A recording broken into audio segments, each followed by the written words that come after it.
अस्सलाम वालेकुम दोस्तों, आप देख रहे हैं Altaf Malik YouTube official channel. 20 मई 2020 और 20 मई का कुछ 1-2 घंटे बाकी हैं, शायद वीडियो अपलोड हो तो 21 हो जाए। तो सिलसिला चल रहा था सलीम कादरी से जर्नैल अहले सुन्नत तक। 2 एपिसोड आप इसकी देख चुके हैं, सुन चुके हैं। ये तीसरी एपिसोड है और आवाम का भरपूर रद्द-ए-अमल आया है। तो इंशाअल्लाह मैं ये सिलसिला जो है 8-7 एक साल तक जाएगा और मैं उम्मीद करता हूँ जिस तरह आपने पहले भी वो ताउन किया है, आप भी ताउन वो करते रहेंगे। जो लोग नए हैं और इस वीडियो को देख रहे हैं उनके लिए मैं पिछले जो है वो सीधा आपको वो बातें वो बता देता हूँ, फिर आगे वो शुरू करते हैं। सलीम कादरी रहमतुल्लाह ताला अलैह शहर कराची में 60 की दहाई में पैदा होते हैं। आपके वालिद का नाम मोहम्मद इब्राहिम था। इब्तदाई तालीम भी आप वो कराची से हासिल करते हैं।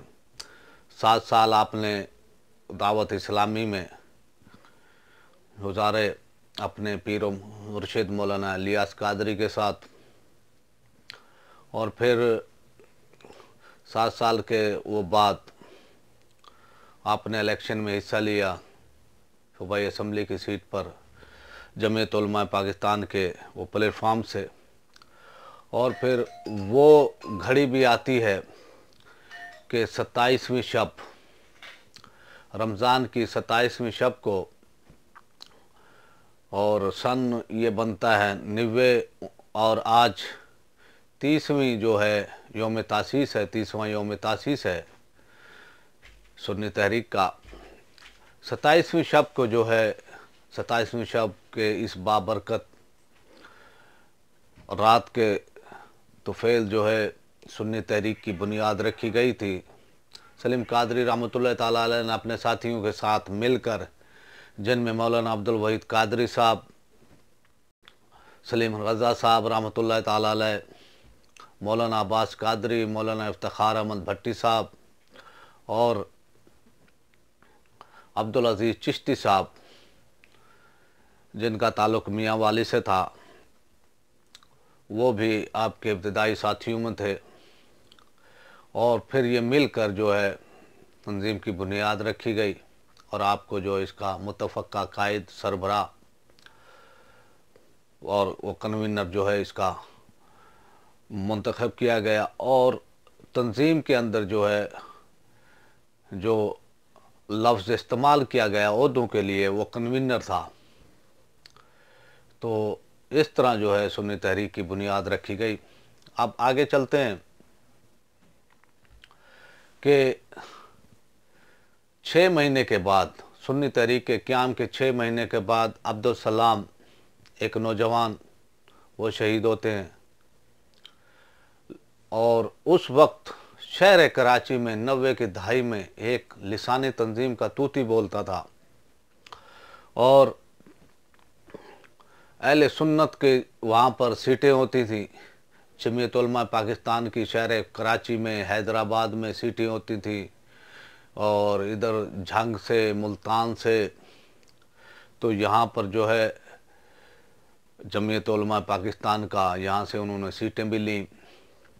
और जिस दिन से जो है कादियानियों को मौलाना शाह अमन नूरानी रहमतुल्लाह ताला अलैह ने कौमी असम्बली में 1974 में कौमी असम्बली के अंदर जो है वो कादियानियों के ख़िलाफ़ जो वो करारदाद पेश की गई थी, उस दिन से जो है अहले सुन्नत के ख़िलाफ़ जो है साजिशों के ताने बाने वो बुने गए और कोशिश की जाने लगी कि पाकिस्तान में जमीयत उलमा पाकिस्तान का एक सियासी रोल जो था इसको जो है बैक कर दिया जाए, इनको तोड़ दिया जाए, इनकी सियासी क़ुव्वत को तोड़ दिया जाए। तो एक प्लानिंग, एक मंसूबे के तहत जो है जमीयत उलमा पाकिस्तान की कुछ अपनों की भी थी और कुछ जो है उधर से भी वो साजिशें थी कि भी इनको जो है तोड़ दिया जाए, इनकी सियासी कुव्वत को तोड़ दिया जाए। तो एक गैप आया हुआ था अहले सुन्नत में, आप सियासी तौर पर भी मजहबी तौर पर भी कोई तवाना आवाज़ अहले सुन्नत की उस वक्त नहीं थी कि मसाइल पर बयान की जा सके। तो सलीम कादरी रहमतुल्लाह ताला अलैह ने एक मुनज़्ज़म अंदाज में तहरीक का काम शुरू किया। ऐसा अंदाज इख्तियार किया कि लोग समझने से कासिर हैं। जब इखलास हो, आपकी नीयतों में इखलास हो, मेहनत हो और एक वो जज्बा हो जो कि काम वो करने का, तो फिर कोई भी यानी मुसीबत, कोई भी तकलीफ़ आपको कामयाबी से नहीं रोक सकती। यही हाल सलीम कादरी रहमतुल्लाह ताला अलैह के साथ था। तो 6 महीने के बाद सुन्नी तहरीक के कारकुन अब्दुल सलाम शहीद होते हैं। फिर उनका जो है भरपूर अंदाज में जो एहतजाज किया जाता है शहर कराची में। उसके बाद जो उसके 40वें पर एक कॉन्फ्रेंस रखी जाती है, अब्दुल सलाम शहीद। तो उसमें जो है, उस कॉन्फ्रेंस में जो है खुलकर सलीम कादरी रहमतुल्लाह ताला अलैह अहले सुन्नत का मौक़िफ़ बयान करते हैं और हकूक़ अहले सुन्नत के हवाले से खुलकर बात करते हैं। उस तकरीर के बाद जो कि वहाँ पर की गई आराम बाग में, वो कराची में, उस तकरीर के बाद जो है सुन्नी तहरीक का जो पैगाम है वो पूरे पाकिस्तान में पहुँचता है और इतनी तेज़ी से पहुँचता है कि उस वक्त की जो हुकूमतें थीं, सूबाई हुकूमतें या फेडरल हुकूमत जो भी थी, और जो हमारे इंटेलिजेंस एजेंसियाँ थीं और इदारे थे, वो परेशान थे कि भाई ये क्या हो रहा है इतनी तेज़ी से। क्योंकि अहले सुन्नत पाकिस्तान के एक एहसास महरूमी का शिकार थे। आज तक उनको किसी ने भी उस वक्त जो है हकूक़ अहले सुन्नत के हवाले से स्लोगन नहीं दिया था, नारा नहीं दिया था। ये वाहिद सुन्नी तहरीक थी जिसने कहा था कि सुनियो, तुम्हारे हकूक़ अहले सुन्नत हैं, तुम अक्सरियत में हो, तुम्हारे हकूक़ हैं, अक्सरियत के हकूक़ हैं, लेकिन वो हकूक़ तुम्हें नहीं दिए गए। तो इस बिना पर जो है सुन्नी तहरीक का पैगाम पूरे पाकिस्तान में फैला। फिर फैलने के बाद सलीम भाई रहमतुल्लाह ताला अलैह जाते हैं, इजलास करते हैं। ज़्यादातर आप जो है, आपका जो एक अंदाज़, वो तरीका था, वो इजलास वो करने का था। आपने ज़्यादा यानी तवज्जो जलसे करने पर नहीं दी, आपने जो है इजलास वो करने पर दी। इजलास में जो है पैगाम वो देते, तहरीक का पैगाम देते, मंशूर ये देते तहरीक का, तहफ़्फ़ुज़ नामूस रिसालत, मसाजिद अहले सुन्नत का तहफ़्फ़ुज़, औक़ाफ़ अहले सुन्नत का तहफ़्फ़ुज़, हकूक़ अहले सुन्नत का तहफ़्फ़ुज़। तो इस तरह जो है पैगाम बहुत तेज़ी से फैला और मुल्तान, लाहौर, फैसलाबाद, रहीम यार ख़ान, पाकिस्तान के बड़े बड़े, फिर हैदराबाद, फिर इसी तरह जो है ये पैगाम फैलता वो गया। फिर एक टाइम ऐसा आता है 92 में, जिस वक्त जो है शहर कराची में ऑपरेशन चलता है, तो पंजाब के शहर रहीम यार ख़ान में पाकिस्तान सुन्नी तहरीक के 3 सीनियर कारकुनान को शहीद वो कर दिया जाता है।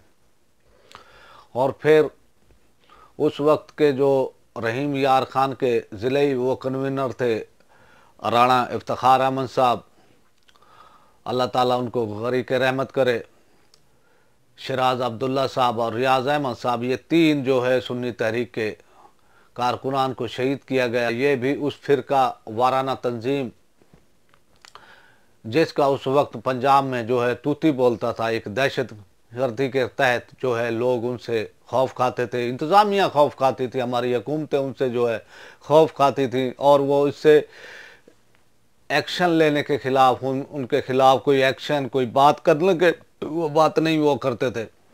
तो फिर जब सलीम कादरी रहमतुल्लाह ताला अलैह रहीम यार ख़ान पहुँचे, वहाँ पर आपने जो आपका एक ख़िताब होता था, एक तकरीर होती थी, बेबाकाना अंदाज़ था आपका, आपने उस अंदाज के तहत उनको चैलेंज किया और उनको कहा कि अगर आप अपने आप को एक कुव्वत वो समझते हो, तो अगर किसी में ये ज़ौम है कि वो एक कुव्वत है, तो फिर सलीम भाई ने उनको चैलेंज किया कि अगर किसी में इतनी ज़रूरत है तो वो फिर सामने आए, हमारे साथ जो है मुकाबला वो करे। अगर वो जीत गए तो फिर हम जो है ये अपना काम छोड़ देंगे। तो इस अंदाज में जब चैलेंज किया गया, इंतज़ामिया भी जब हमारे सुन्नी तहरीक के जो वो 3 वो शोहदा थे उनको शहीद किया गया, तो इंतज़ामिया भी जो है उनकी सपोर्ट वो कर रही थी। तो सलीम भाई को फिर 1 हफ्ते के लिए हाउस अरेस्ट किया गया वहाँ पर। तो उससे जो है तहरीक का पैगाम और यानी फैला। तो फिर इसी तरह हाउस अरेस्ट के बाद जब आप आते हैं, वो कराची आते हैं, और फिर जो है तहरीक का काम वो फैलता है। आप शहरों में आपका आना जाना, दूसरे शहरों में इजलास, बहुत एक्टिविटीज़ सुन्नी तहरीक की हो जाती है। मैं आपको एक वाक़या वो सुनाता हूँ। हवाए वक्त मुल्तान के एडिटर होते थे, असिस्टेंट एडिटर होते थे वो जनाब मुफ्ती जब्बार साहब। तो मेरी उनसे एक बार मुलाकात हुई, अक्सर उनसे रब्ता होता था, मुलाकातें होती थी मीडिया के हवाले से भी। जो एडिटर थे वहाँ के, जो अखबारात के एडिटर थे, उनसे भी मेरी मुलाकातें होती थी। तो मुझे वो कहने लगे कि मेरी एक बार जो है जहाज़ में हम आ रहे थे, वो सलीम कादरी आपके कैद मेरे, मैं उनकी सीट के साथ वो बैठा हुआ था, साथ में सीट थी। तो जब मैं उनकी बातें सुनी तो, और उनका जो एक अंदाज था उनकी बात का, तो मैं हैरान रह गया। और मैं ये समझता हूँ कि जो कोई उनके साथ बैठ जाए या उनके साथ कुछ बातचीत वो कर ले, तो मैं तो ये समझता हूँ कि वो उसकी शहर अंगेज़, जो उनकी शहर अंगेज़ वो शख्सियत थी सलीम कादरी की, कि जो है वो फिर उसमें गिरफ्तार हो जाता था। तो फिर मुफ्ती साहब ने मुझे ये कहा कि भाई मेरी जो उनसे गपशप हुई, बातचीत हुई इसी हवाले से, तो मैंने उनको एक खरा इंसान पाया, मैंने उनको एक दिलेर इंसान पाया, मैंने उनको एक जो साफ़गो इंसान वो पाया। फिर उन्होंने कहा कि हकूक़ अहले सुन्नत के हवाले से जो उनसे बातचीत हुई, और फिर इसी तरह जो है उन्होंने कहा कि भाई मैं तो ये समझता हूँ, मैंने उनको सुना है कि अगर वो कहीं पे तकरीर कर रहे हैं कि मजमे से खिताब कर रहे हैं, तो ये महसूस होता है कि भाई मजमा बस वो इन्हीं को ही वो सुन रहा है। इतना यानी उनकी सहर अंगेज़ी वो शख्सियत में जो है वो था, एक ऐसा यानी जादू था उनकी शख्सियत में कि लोग उनके सहर के गर्विदा हो जाते थे। तो आज तक इतना ही, फिर इंशाल्लाह कल हाजिर होंगे। आप मेरे चैनल को